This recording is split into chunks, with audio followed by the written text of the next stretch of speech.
कर्नाटक से शुरुआत कर रहे हैं, जहां पर कांग्रेस ने सरकार के गठन की कवायद जो है वो तेज कर दी है। बेंगलुरु में कल कांग्रेस के विधायक दल की बैठक हुई है, जिसमें यह फैसला ले लिया गया कि अब कांग्रेस अध्यक्ष मल्लिकार्जुन खड़गे ही सीएम का नाम तय करेंगे।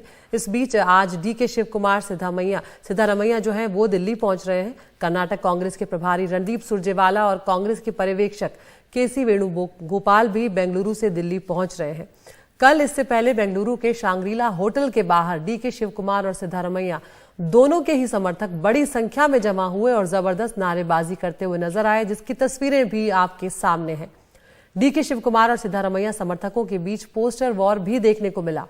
कर्नाटक में चल रही सीएम पद की रेस के बीच कल ही डीके शिवकुमार का बड़ा बयान भी सामने आया, जो कहीं ना कहीं कुछ इशारे देता हुआ नजर आ रहा है। उन्होंने कहा कि कुछ लोग कहते हैं कि सिद्धारमैया के साथ मेरे मतभेद हैं, लेकिन सच ये है कि हमारे बीच कोई मतभेद नहीं है। मैंने कई बार पार्टी के लिए कुर्बानी दी है और सिद्धारमैया जी के साथ खड़ा हूं। मैंने उन्हें सहयोग दिया है। दरअसल कांग्रेस अभी सीएम पद का चेहरा भले ही तय ना कर रही हो, लेकिन शपथ ग्रहण को लेकर लग रहा है कि अब तारीख करीब तय हो चुकी है। ये खबर मिल रही है कि 18 मई को शपथ ग्रहण समारोह होगा। तो अब देखना यह है कि ये जो 18 मई को ताजपोशी होगी, ये किसकी होगी। तो सबसे पहले आपको सुनवा रहे हैं रणदीप सुरजेवाला का बयान। Shri Siddharamaiah, former Chief Minister, he moved a single line resolution authorizing on the Honorable Congress President, All India Congress Committee President, to appoint a new leader of the Congress Legislature Party. 135 Congress MLAs proceeded to unanimously approve that resolution.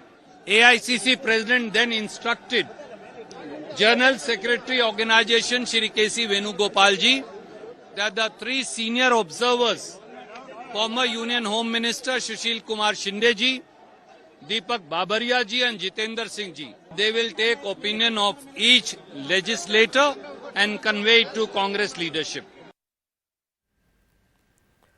और हम सीधा रुख कर रहे हैं हमारे दो सहयोगियों के पास। बेंगलुरु में निहाल किदवई विधानसौधा पर मौजूद हैं और मल्लिकार्जुन खड़गे के आवास पर दिल्ली में हमारे सहयोगी उमाशंकर सिंह मौजूद हैं। निहाल, पहले आपके पास आएंगे। वहां पर काफी एक्शन कल देखने को मिला है। जिस तरह की स्थितियां निहाल बन रही हैं, क्या ये लग रहा है कि अब जो सीएम पद की रेस में है वो सिद्धारमैया कुछ आगे निकल गए हैं डीके शिवकुमार से? देखिए, गुप्त मतदान हुआ और तकरीबन 1:30 बजे पूरी प्रक्रिया पूरी हुई। हालांकि ये जो प्रक्रिया शुरू हुई थी विधायक दल के बैठक की और उसके बाद गुप्त मतदान की, और तकरीबन 7:15 साढ़े 7 बजे के आसपास शुरू हुई थी और हम लोग वहाँ पर 12:30 बजे रात तक थे। लेकिन पूरी प्रक्रिया तकरीबन 1:30 बजे रात तक पूरी हुई। जो 3 पर्यवेक्षक थे उन्होंने सीक्रेट बैलेट के ज़रिए सभी ओपिनियन को बक्से में रखा और अब इसको लेकर के वो दिल्ली जाएंगे और दिल्ली में सोनिया गांधी, राहुल गांधी, मल्लिकार्जुन खड़गे, इन सब की बैठक होगी और उसके बाद ये देखा जाएगा कि सबसे ज़्यादा विधायक किसके साथ है। लेकिन मैं एक चीज़ आपको बता दूं कि रेजोल्यूशन भले ही सीएलपी ने यानी कांग्रेस लेजिस्लेचर पार्टी ने पास करके कांग्रेस के राष्ट्रीय अध्यक्ष मल्लिकार्जुन खड़गे को ऑथराइज़ किया है कि वो बताएं कि कौन होगा कर्नाटका का अगला मुख्यमंत्री, और जो भी वो तय करेंगे उसको मानेंगे। लेकिन इतनी बात तय है कि इस पूरे रेस में सिद्धारमैया आगे निकलते दिख रहे हैं और उसकी वजह है, उसकी 2 वजह है। पहली वजह यह है कि सिद्धारमैया की जो पकड़ है पार्टी पे पिछले 15 सालों में 17 सालों में उन्हें बहुत ही मजबूत की है। पहले भी वो मुख्यमंत्री रह चुके हैं और ऐसे में उनके समर्थकों की जो तादाद है काफ़ी है। जो जानकारी हमें मिली है उसके मुताबिक 60 के आसपास 60 के आसपास विधायक सिद्धारमैया के साथ हैं। उसके बाद 50 के आसपास विधायकों के बारे में कहा जाता है कि वो डीके शिवकुमार के साथ है। लेकिन ये कोई बहुत बड़ी बात, कोई बड़ा इशू नहीं है कि कौन विधायक किसके साथ है। सबसे बड़ा इशू जो ये है कि अगर मुख्यमंत्री डीके शिवकुमार को बनाया जाता है, जिन्होंने बहुत कुछ किया है कांग्रेस पार्टी के लिए कर्नाटका में, ये एक हकीकत है। ऐसी सूरत में क्या वो सर्वाइव कर पाएंगे? और ये एक बड़ा सवाल है जो कांग्रेस को परेशान कर रही है। क्यों नहीं सर्वाइव कर सकते? क्योंकि सीबीआई, आईटी और आईटी ये तीनों की जांच उनके खिलाफ चल रही है, वो भी भ्रष्टाचार के मामले पर।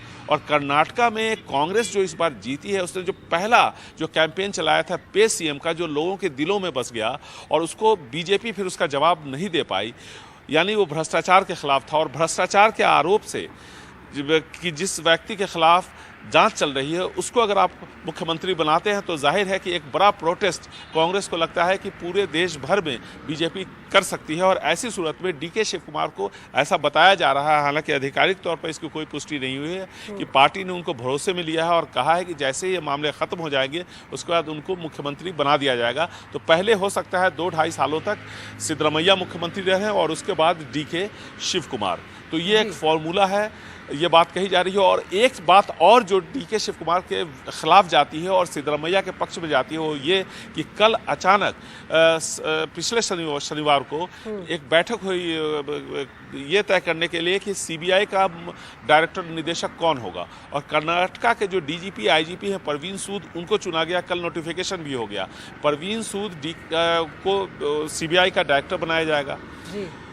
सीबीआई जांच कर रही है डीके शिव कुमार के खिलाफ। अब आप समझ सकती हैं कि ये जो नया डेवलपमेंट है ये भी डीके शिव कुमार के खिलाफ और सिद्धरमैया के पक्ष में गया है। तो और आज डीके शिव कुमार का जन्मदिन भी है, तो काफ़ी कुछ हंगामा होने की संभावना है। और ये है ग्रैंड स्टेप विधानसभा का। गोविंद मूर्ति कैमरा पर से जब नज़दीक ले जाएंगे, यहीं पर शपथ ग्रहण समारोह होगा 18 तारीख को, जो बात अभी तक बताई जा रही है। और इसी जगह पे पहले भी ज़्यादातर शपथ ग्रहण समारोह होते रहे। लोगों की जो नाराज़गी इस बात को लेकर कि देखिए जब गोविंद पैन करेंगे, कैमरा को टिल्ट अप करेंगे, तो देखिए क्या लिखा हुआ है कि government work is God's work. लेकिन सभी लोग जो यहाँ की जनता जब चुनती है अपने विधायकों को, तो इस उम्मीद के साथ चुनती है कि इसी भावना से यहाँ पर विधायक आएंगे, काम करेंगे। लेकिन नाराजगी चाहे वो कांग्रेस हो, जेडीएस हो, बीजेपी हो, सबने सरकार बनाई है, सबके खिलाफ जनता की रही है। बार बार जनता अपने अब सरकार बदलती रही है। 1985 से अब तक कोई भी सरकार दोबारा यहाँ पर आप कुछ लेकर आए, 2.5 साल के फॉर्मूले की भी आप बात कर रहे हैं। यहाँ पर एक बार हम दिल्ली चलते हैं, वहां पर भी आज काफी एक्शन दिखने को मिलेगा। उमाशंकर है मल्लिकार्जुन खड़गे के आवास पर। उमा, यहाँ पर मल्लिकार्जुन खड़गे पर अब काफी एक बड़ी जिम्मेदारी आ गई है, क्योंकि मुख्यमंत्री का नाम जिस तरह से लग रहा है इशारों में कहीं ना कहीं तय हो गया, लेकिन जो असंतुष्ट तबका होगा उसको मनाना और एक बैलेंस बिठाकर चलना यहाँ पर बड़ी जिम्मेदारी होगी खड़गे की।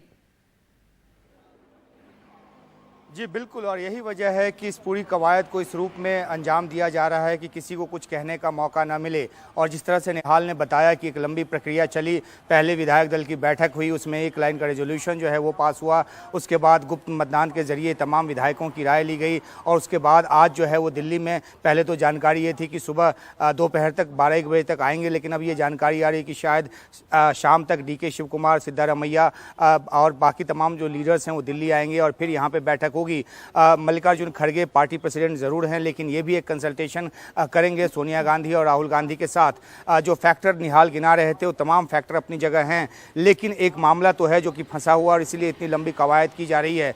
ये भी देखना होगा कि डीके शिव कुमार ने जिस तरीके से इस चुनाव कैंपेन को आगे बढ़ाया, जिस तरीके से उन्होंने अपने संसाधन और बाकी जो तमाम चीज़ें हैं वो लगाई, और गांधी परिवार के प्रति उनकी जो वफादारी है, तो ये सब भी कंसिडरेशन में है। अगर एक तरफा मामला होता तो शायद ये तय हो चुका होता, लेकिन मामला फंसा हुआ है। इतना ज़रूर है कि यहाँ पे जो विवाद है या जो मतभेद है या जो खेमेबंदी है वो राजस्थान की तरह की नहीं है, इसलिए मामला हाथ से बाहर नहीं जाएगा, इतना भरोसा कांग्रेस पार्टी को है। अहम बात यह है कि जो एक बात ये भी कही जा रही है कि 2024 चुनाव तक सिद्धरमैया को कुर्सी दी जाए और उसके बाद 2024 के बाद कमान जो है वो डीके शिव कुमार के हाथों में सौंप दी जाए। लेकिन अगर इस तरह का कोई फॉर्मूला होता है तो क्या वो ऑन पेपर होगा, किस तरह से होगा, क्योंकि पहले जिसको कुर्सी मिल जाती है ये देखा जाता है कि उसके बाद विधायक उनके साथ एकजुट रहते हैं, वो कंसोलिडेट कर चुके होते हैं। उसके बाद जो कुर्सी में बदलाव में बड़ी दिक्कत होती है, जैसा कि राजस्थान में देखने को मिल रहा है। तो राजस्थान की जो समस्या है उससे क्या सीख लेकर कांग्रेस हाईकमान किस तरीके से आगे बढ़ता है और जो फैसला होता है वो किस रूप में सामने आता है, इसके लिए इंतजार करना पड़ेगा। लेकिन इतना ज़रूर है कि आज एक्शन जो है वो दिल्ली में रहेगा और देर रात तक हो सकता है कि कोई एक सेंस निकल कर सामने आए। तो जैसे ही दिल्ली लीडर पहुंचेंगे यहाँ गहमा-गहमी तेज होगी। मल्लिकार्जुन खड़गे दिल्ली पहुंच चुके हैं और जो कंसल्टेशन है सोनिया गांधी और राहुल गांधी के साथ वो अलग अलग स्तर पे जारी है। एक बार जब तमाम नेता आ जाएंगे तो फिर मिलकर कंसल्टेशन होगा और उसके बाद इस दिशा में और जो तस्वीर है वो साफ होगी। जी अदिति। बिल्कुल निहाल, एक बार फिर से यहाँ पर आप ये भी बताइए हमारे दर्शकों को, यहाँ पर डीके शिव कुमार के ऊपर करप्शन की बात आपने कही कि उनके ऊपर कई मामले हैं, ऐसे में उनका पलड़ा यहाँ पर हल्का होता हुआ साफ तौर पर नजर आ रहा है, लेकिन सिद्धारमैया का जो पलड़ा भारी है उसकी कई वजह है, उसको समझाएं क्योंकि लोकसभा चुनाव भी नजदीक है और उसको देखते हुए यहाँ पर कांग्रेस आला कमान को ये फैसला लेना है कि मुख्यमंत्री की कमान कर्नाटक में कौन संभालेगा। देखिए, इस बात को समझने के लिए आपको इन दो मूर्तियों को मैं दिखाता हूं जो कि यहाँ जब चुनाव हो रहा था उससे ठीक पहले इसका इनॉग्रेशन हुआ है। ये केम्पे गौड़ा की मूर्ति है। गोविंद मूर्ति जब पैन करके जूम करेंगे तो आप देखिएगा विधानसभा के ठीक सामने। इनको वोक्कलिगा का बहुत बड़ा नेता माना जाता है। और दाहिनी तरफ देखिए बसवन्ना, जिन्होंने लिंगायतिज्म की स्थापना की। ये दो मूर्तियाँ कांग्रेस बीजेपी सरकार ने यहाँ पर उसका इनॉग्रेशन किया ठीक ग्रैंड स्टेप के सामने, इस उम्मीद के साथ कि सबको वो साथ लेके चल पाएंगे, लेकिन ऐसा हुआ नहीं। चाहे वोक्कलिगा हो, वोक्कलिगा यानी ओल्ड मैसूरू रीजन में केम्पे गौड़ा की इस मूर्ति ने, और केम्पे गौड़ा का लगता है कि आशीर्वाद बीजेपी को नहीं मिला और वहाँ बीजेपी को सबसे कम सीटें आईं। वहाँ पर सबसे ज़्यादा कंसोलिडेशन जो हुआ वो कांग्रेस का हुआ। और उसी तरह से लिंगायतों ने भी, यह बसवन्ना की मूर्ति है, जैसा कि मैंने आपको बताया, लिंगायतिज्म की स्थापना की थी। लिंगायतों ने भी कांग्रेस को ही वोट दिया है और इस वजह से कांग्रेस 135 तक पहुंच पाई है। अब ये हुआ कैसे? तो इसमें सिद्धारमैया का बहुत बड़ा रोल है। उन्होंने एक अहिंदा आंदोलन जो था, जो 1972 में इस विधानसभा में मुख्यमंत्री के तौर पर आते थे देवराज अरस, उन्होंने शुरू किया था अहिंदा आंदोलन। अहिंदा आंदोलन क्या है? अहिंदा आंदोलन है कि अल्पसंख्यकों, शेड्यूल कास्ट, शेड्यूल ट्राइब के साथ साथ कुर्बा और ओबीसी सबको एक साथ एक प्लेटफॉर्म पर ला करके वोक्कलिगा और लिंगायतों का जो वर्चस्व था उस टाइम में, उसको तोड़ने की कोशिश देवराज अरस ने की थी और वो सफल भी हुए थे। और इसीलिए अहिंदा आंदोलन सबको एक प्लेटफॉर्म पर ला करके शुरू किया था। सिद्धारमैया ने इसी आंदोलन को आगे बढ़ाया और आपको ये दो मूर्तियां इसलिए मैंने दिखाई कि सिद्धारमैया ने इस आंदोलन के साथ लिंगायतों को जोड़ दिया। बसवन्ना, इन्होंने ही लिंगायतिज्म की स्थापना की थी और बस जब लिंगायत भी जुड़ गए इस आंदोलन से तो कांग्रेस का जो वोट का जो प्रतिशत था वो 6 से 8% बढ़ गया और इसीलिए कांग्रेस ने यहाँ पर लैंडस्लाइड विक्ट्री की है। और इसका जो सीधा श्रेय जाता है वो सिद्धारमैया को जाता है। सिद्धारमैया के बारे में एक बात कही जाती है कि 1983 में जब उन्होंने अपने करियर की शुरुआत की थी, 1985 में जब दोबारा यहाँ पर विधानसभा के चुनाव हुए 2 साल के अंदर, वो चुनाव भी वो जीते और उसके बाद 1989 में हार गए। वीरेंद्र पाटिल बहुत बड़े कांग्रेस के लिंगायत नेता थे। उस समय में कांग्रेस ने 224 में से 178 सीटें जीती थी। उस लहर में वो हार गए चूंकि वो विपक्ष में थे, लेकिन कांग्रेस के बाहर थे वो।